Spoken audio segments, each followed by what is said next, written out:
Da comienzo en la Ciudad del Vaticano el cónclave, el proceso por el que la Iglesia Católica elige a un nuevo papa, algo que la literatura nos ha narrado y en ocasiones lo hemos podido ver también adaptado a la gran pantalla. ¿Quieres conocer qué es un cónclave a través de la literatura y el cine? Te lo contamos en Letras al Margen. El cónclave es probablemente el momento más importante, más decisivo que tiene lugar dentro del seno de la Iglesia. Es el momento en el que se reúne el colegio cardenalicio para elegir un nuevo papa. En la literatura y en algunos casos en el cine hemos podido asistir a ese momento cuya denominación etimológicamente precisamente alude a que está vedado, la puerta está cerrada con llave, cónclave.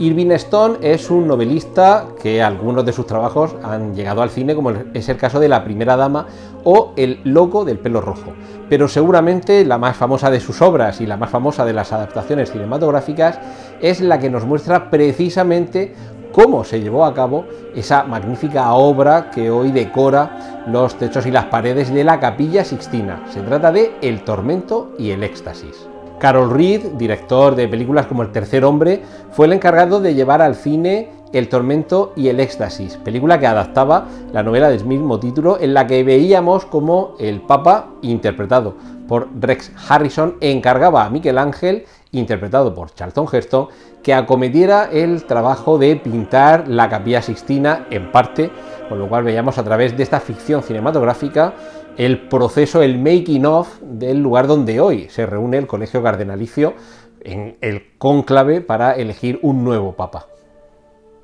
Estamos en principios del siglo XVI, cuando el Papa Julio II le encarga a Miguel Ángel una decoración para esta capilla, pero no va a ser fácil. Los acontecimientos que tienen lugar fuera del Vaticano, con guerras, tanto fuera como dentro del Vaticano, van a complicar la labor, pero es que además la propia relación entre el Papa y el artista no es sencilla en absoluto.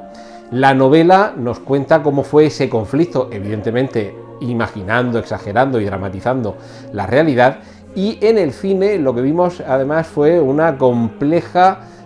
reelaboración del lugar de trabajo, porque el Vaticano no dejó que se rodara en el propio lugar, así que se recreó el ambiente de la Capilla Sixtina en unos estudios que la verdad es que el trabajo resulta tan sensacional que uno cree estar realmente dentro de la Capilla Sixtina en el momento en el que Miguel Ángel estaba pintando los frescos inmortales del lugar. Morris West fue un novelista de gran éxito, pero de entre todas sus novelas también la más famosa y la que tuvo también una célebre adaptación al cine fue Las sandalias del pescador. La novela se publicó en 1963, la adaptación cinematográfica llegaría en 1968 y lo que tenemos es la historia de la elección de un nuevo papa. Y además era la primera vez que en el cine se veía, con toda la grandiosidad de la que era capaz la gran pantalla, esa reconstrucción minuciosa del proceso de reunir al colegio cardenalicio en el interior de la Capilla Sixtina para que al final tuviéramos fumata blanca. El camarlengo organizara toda la ceremonia y el resultado fuera la elección de un nuevo papa. En este caso, Anthony Quinn interpretaba a un cardenal ucraniano que había permanecido en prisión y además su carcelero había sido quien en la actualidad, dentro de la ficción de la historia, interpretaba el papel de presidente de la Unión Soviética, en este caso Sir Laurence Olivier, nada más y nada menos. El conflicto con el que hoy nos puede parecer algo absurdo, pero recordemos que estábamos en plena época de la Guerra Fría, pero como digo, el conflicto de que hubiera un papa que procediera de los países del este suponía un motivo de afrenta, de potencial conflicto entre el occidente católico y la parte de los países del este soviéticos. Además, teníamos una condición añadida, y es que Kirill Lakota, que es el nombre de este nuevo papa, interpretado por Anthony Quinn, tenía realmente una voluntad de cambio que en aquel momento, año 63 cuando se publica la novela, año 68 cuando se estrena la película, chocaba con la naturaleza de la Iglesia postconciliar. Se había celebrado el Concilio Vaticano II y era el momento en el que algunos pedían una apertura de la Iglesia, que en el caso de esta novela Morris West ya aventuraba.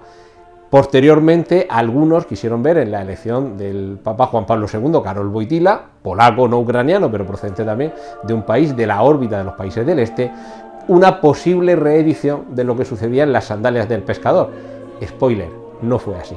Ya en época más reciente hay un autor superventas como es Dan Brown, que tiene una novela que aborda precisamente una intriga vaticana en el seno de la Iglesia en el momento además en el que se celebra el cónclave.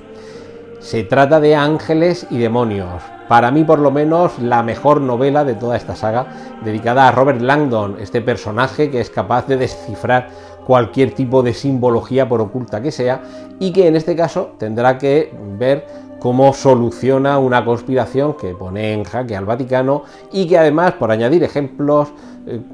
quizá más disparatados de lo que sucede en la vida real, es capaz de mezclar el CERN, el Centro de Investigación sobre Partículas de la Unión Europea, con el Opus, con los Illuminati y con todo lo que venga bien. Pues en este caso, con Ángeles y Demonios, con esa partícula de Dios que procedía del CERN y que trataba de convertirse en una amenaza contra la ciudad de Roma, era el telón de fondo fantástico para que en esta novela tuviéramos intrigas, persecuciones y sobre todo descifrar todos esos símbolos ocultos que estaban ocultando el mensaje capaz de solucionar todo el problema. Cuando esto se traslada al cine, lo que tenemos es la parte añadida de una reconstrucción visual de un cónclave que en algunos de sus aspectos, todos los que tienen lugar dentro de esa capilla Sixtina cerrada con llave, nos están vedados al común de los mortales, pero que gracias a la magia de la literatura y del cine nos permiten atravesar esas puertas cerradas y atisbar qué es lo que sucede ahí dentro. Además, el personaje de Robert Langdon ha tenido más novelas, hay hasta un total de 5 novelas en las que Dan Brown nos va contando las historias de este personaje, y por el momento hay 3 películas y una serie de televisión que adaptan a imagen las aventuras del personaje literario. Patria, Enigma, El poder en la sombra, llevado al cine con el título de El escritor, son solo algunas de las novelas de Robert Harris, el autor de la novela en la que se basa una reciente película que no engaña a nadie con el título, Cónclave. En la película del año 2004 se adapta esta novela en la que se nos cuenta qué es lo que sucede precisamente en el cónclave y con el minucioso proceso de selección de los candidatos, los papabili, los preferiti, aquellos que están en las quinielas dentro y fuera del colegio cardenalicio, y vamos a asistir a una serie de intrigas que tienen que ver con las cualidades, con las características de estos personajes. En la película, Ralph Fiennes es el camarlengo, la persona encargada de organizar las labores del colegio cardenalicio. Junto a él, algunos de los personajes principales de esta trama, de esta novela, Cónclave, adaptada al cine en el año 2024 con el mismo título, responden a los rostros, a las caras de actores como Stanley Tucci, John Lithgow o la actriz Isabella Rossellini en un pequeño papel, porque tengamos claro que en este mundo puramente masculino, muy poquito papel hay para los personajes femeninos, pues uno de ellos lo interpretaba Isabella Rossellini. Si conocías alguna de estas películas, si conocías algunas de estas novelas, háznoslo saber en los comentarios y recuerda, no olvides darle like, marcar la campanita y suscribirte a nuestro canal Letras al Margen.